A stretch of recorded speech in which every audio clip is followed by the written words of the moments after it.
Hey, how you doing? So I finally handed in all of my lab reports for the semester, and now I just have final tests and demonstrations left. And I cannot wait for it to be over, because it has been such a tough semester. But in the meantime, I've got a bit of free time to try and finish off the last little bits and pieces of our sequencer circuit, which has got to be way more fun than studying the Fourier transform for the 17 billionth time. So at the moment, our sequencer circuit has a selectable sequence length, selectable steps in the sequence, selectable gates based on the steps, and it can also make melody based on how we dial in our potentiometers. And if you want to know how I've gotten it to this point, check out the past two videos up here. But I think there's still a few extra things left to work out before we fully convert this all to a PCB. So for the first item on the agenda, the step and gate counter. I either think that Sam over at Look Mum No Computer and I share a similar brain, and have similar ideas at the same time, or his ideas are just subconsciously seeped into mine. But either way, I've been following his relay sequencer circuit series, which you can find up here. But he's added in a 7-segment display to count along with each step in the sequence. But I swear to God that the exact same day that that video came out was the same day that I said to my partner, hey, do you know what would be really cool for the sequencer actually? If I could add another 7-segment display to count along with each step in the sequence. I don't think she really cared too much, but I thought it was a genius idea. Then I saw Sam's video that night, and I was like, what? No way. Am I just the Australian version of him? But I had another idea that takes it one step further. I want the 7-segment display to go blank if the current step isn't active, so it will only display the number of active steps in the sequence. And then we can port this same idea over to the selective gates. So we can create another counter to keep track of which gates are currently active in the sequence. So that means that we're going to have 3 7-segment displays per sequencer. So that makes 6 in total. Now rather than going through the whole explanation and building of how we're going to achieve the counters, here's one I prepared earlier. Now as you can see, we now have a counter that's counting along with every step in the sequence, but it's going pretty damn fast. So let's change the clock back to manual mode. We can see that it's counting through each step in the sequence.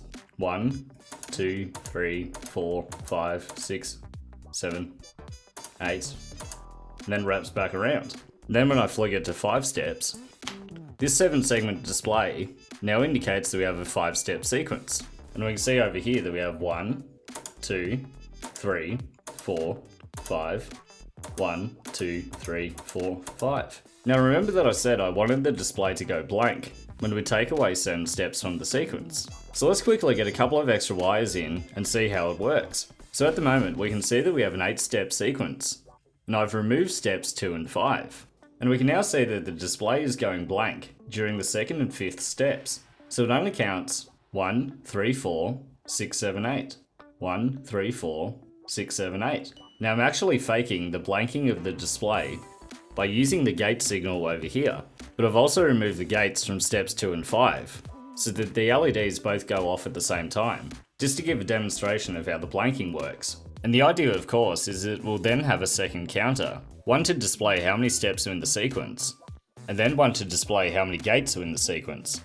And then we'll repeat this same thing for the second sequencer up the top. So how exactly does this counter circuit work? Well, let's go and have a quick look at the schematic and get an idea of what's going on.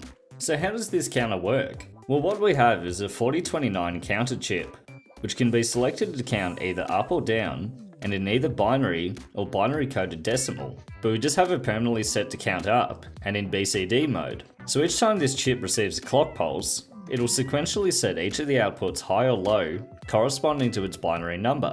The outputs are then fed into the inputs of a 4511 decoder chip to produce the correct numbers on our display. With the 4029 in BCD mode, it'll count from 0 to 8, and then produce a low going carryout on the 9th step, as well as resetting the count back to 0. But we don't want the counter to reset back to 0, because then it will produce a 0 on our display. Instead we want it to reset back to 1 and display a 1. So what we can do is take the carryout signal, and then invert it into a high going signal. Now just imagine that the XOR gate isn't here for a second, and it's just instead going straight into this input here. This input is called the preset enable, and can be used to force the counter to begin counting at any desired number, with a high going signal and by using the 4 preset inputs. Now since we want the counter to reset back to 1, we set the P0 line high and then P1 to P3 low to produce a binary 1 on the preset inputs, so that every time the counter produces a carry out, it'll be inverted to a high going signal, therefore enabling the preset input and then forcing the count to begin at 1. Then it will continue to count the rest of the steps to 8 and then continue to reset back to 1. So this process will just keep happening over and over and over until the power is turned off. Now since we can choose the length of our sequence to be any number between 1 to 8, we also want the counter to reset, say if we have a 3-step sequence or a 5-step sequence. So that's where the XOR gate comes back in. We can take the Q output from our reset multiplexer and then use this to trigger the preset enable signal on the counter chip. So it will count to the end of the sequence correctly and then reset. But since we have 2 connections going into the same input, I've just split them out using the XOR gate. I probably could have used an OR gate, or even some signal diodes again, but I figured an XOR might be a better choice. Just in case if the sequencer ends up in some weird state where both the carryout signal is high and the mux output is also high.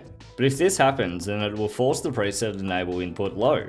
I don't think this will ever happen, but it's just more of a failsafe. So next, how does the blanking work for the display? If we take the output from the selective step switches and then add some diodes, and this is a bit back to front, sorry, we can then feed this into a comparator. So every time we remove a step from the sequence, the comparator will see it as 0 volts on its non-inverting input, compare this to the 6 volts on its inverting input, and then suddenly shoot the output to 0 volts, which then produces the low going signal needed for the blanking input on our decoder chip. So every time we remove a step from the sequence, the display will then go blank, and it won't display the step number that's been removed. As you can see though, it does take a short amount of time to go blank, rather than instantaneously, as the op-amp takes a little bit of time before the output shoots to 0 volts. So the unwanted number can be seen for a very brief flash, but this really isn't going to matter too much at all. But if someone does have a better idea than using the comparator, please fire away in the comments down below. But we can take this circuit and apply it to the selective gates as well, so we can easily create 2 counters per sequencer. So in essence, I think this is a pretty simple circuit and shouldn't require too many extra components. Plus it's going to look cool as hell once it's all made into a final module, especially when I can change these LED displays to some blue ones to keep with the whole colour scheme of everything else in the box. Alright, so moving on to the second item on our agenda, the selective triggers. Now I've had to make a bit of a design decision and ask myself, how much is too much? So taking a look at our analog circuitry again, I'd been thinking, instead of having a trigger signal based on the generated gate, why not just create another trigger circuit that's independent from the gate? So then I could create gate signals for the envelope generator, and then separate trigger signals for some future drum modules. But then I realized, I've already got a bajillion switches as it is, without then adding another 16 on top of it all once I account for both sequences. And instead of creating a trigger out circuit in the sequencer, I'll just replace this whole part with a second jack, so we can mult the gate signal, and then use the trigger circuitry for the inputs on the drum modules. So then when it comes time to making them, they can just accept any square wave gate signal, and then automatically convert them into a trigger. Plus with the drum modules, I'm planning on using a clock divider, or even a dedicated drum sequencer to trigger them. But that's a project for down the line, we gotta get this one finished first. So that brings me to the third, and last item on our agenda. What the hell am I going to name it?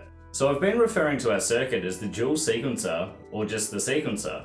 But if you read the names of most of these modules, they either use a bit of rhyming or alliteration. Triple toasted oscillator, 3-way VCA, crazy clock, you get the idea. But then when it comes to the sequencer, I got nothing. Like I thought maybe the silly sequencer or the stupid sequencer, but that name in itself sounds dumb as shit. So we're not calling it that. The savage sequencer, the super sequencer, I've literally got no idea.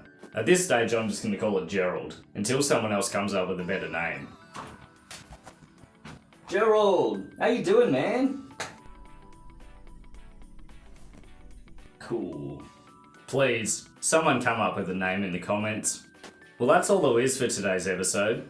Very brief, I know, at least compared to my usual length, but this now means we can start to move forward with drawing all this up in KiCad and starting to design the PCB. Now this is going to be a massive job, so let me know in the comments down below if you want to see my design process for the schematic and PCB. Otherwise, I'll just skip ahead a month or two and we can come back when they're all made, and start to move forward with making the final module. Either way, let me know.